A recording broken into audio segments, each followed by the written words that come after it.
त्रैलोक्य संपदालेख्य समल्लेखनाभित्तहेम सच्चिदानन्दरूपाय शिवाय ब्रह्मणे नमः। यामाः सर्वलोकानां प्रकृतिं च सर्वार्गां तां धर्मचारिणीं शम्भो प्रणमामि ब्रां महापरमेश्वरदेवताभ्यो नमो नमः। శివసిద్ధీశ్వర నమః। అందరికీ నమస్కారం। శివుడు అన్ని చుట్టూ లింగాకారం ఉంటే ప్రపంచంలోనే శివుడు అన్ని చుట్టూ లింగాకారంలో దర్శనమిస్తాడు।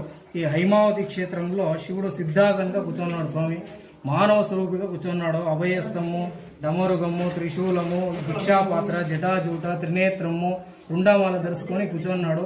కాక ఇది 7వ శతాబ్దం ఆలయం। ఇది 7వ శతాబ్దం ఆలయము। ఈ పురాంగణంలో పంచలింగ దర్శనం ఉన్నాయి। దొడ్డేశ్వర, విరూపాక్షేశ్వర, మల్లేశ్వర అని, చిత్రశేఖర, సోమశేఖర అని పంచలింగ దర్శనం ఉన్నాయి। కానీ ఈ పక్క కాలభైరేశ్వరుడు ఉన్నాడు। ఇది విశేషం।